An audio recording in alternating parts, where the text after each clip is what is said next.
Flash back. സിനിമയില്ല, നാടകമില്ല, ക്ലബില്ല, അങ്ങനെയൊക്കെ വഴിയില്ല. വീഡിയോയിലില്ല. ഇങ്ങനെ അത്യാവശ്യം വേണ്ട ഗുണങ്ങളൊന്നും എനിക്കില്ല. ആന്ധ്ര അഴുക്ക സംസാരം ബ്രോക്കർ. എനിക്ക് പത്മഭൂഷൺ കിട്ടും എന്നുള്ള വിചാരവും ഇല്ല. അല്ല, സാർ BJP-യോട് ഇത്ര അടുത്ത് വർത്തിക്കുമ്പോൾ പത്മഭൂഷൺ കിട്ടുമല്ലേ? എനിക്ക് വേണ്ട.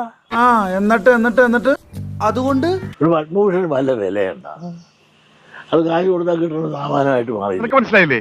പറഞ്ഞപ്പോ മനസ്സിലായി.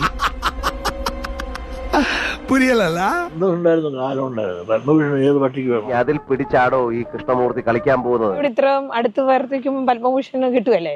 എനിക്ക് പച്ചവെള്ളം ചവച്ചു കുടിക്കുന്ന പൂച്ചല്ലേ ഇവൻ. എന്നെ അറിയാവുന്നവർക്കറിയാം, കടിച്ചുളങ്ങല് തീ കുരുത്താണ് ഞാൻ. മരണത്തെ മുമ്പിൽ കണ്ടതാണ്. എന്നിട്ട് നിന്ന നിലപാടിൽ നിന്ന് ഞാൻ മാറിയിട്ടില്ല. വെള്ളാപ്പള്ളി നടേശനും പത്മഭൂഷൺ പുരസ്കാരമുണ്ട്. ഇതിനു വേണ്ടിയാണ്. വിചാരിക്കുന്ന പോലെ ഒന്നുമല്ല. പാവൻ. പാമ്പാണവൻ. സന്തോഷം. ഒരു സന്ദർഭമാണ്. മേലേക്കിടയിലും താഴേക്കിടയിലും എനിക്ക് എന്ത് സ്വാധീനമുണ്ടെന്ന് തെളിയിക്കാൻ കിട്ടിയ ഒരു സന്ദർഭം. ഇത് ഞാൻ ഉപയോഗിക്കും. നമ്മുടെ നാടാകെ മാറിപ്പോയടാ. ഗവൺമെന്റ് ഓഫ് ഇന്ത്യ ഒരു അംഗീകാരമായി തന്ന ആ പത്മഭൂഷൺ അല്ലേ? പലരും ഇതിന്റെ പുറകെ പോകാറുണ്ടെങ്കിലും ഇങ്ങനെ ഒരു അവാർഡിന് വേണ്ടിയുള്ള ശ്രമമോ ഇങ്ങനെ ലഭിക്കുന്നുള്ള വിചാരമോ എനിക്കില്ല. നിങ്ങൾക്കൊരു സത്യം അറിയോ? ഞാൻ ഒരു വലിയ സംഭവം.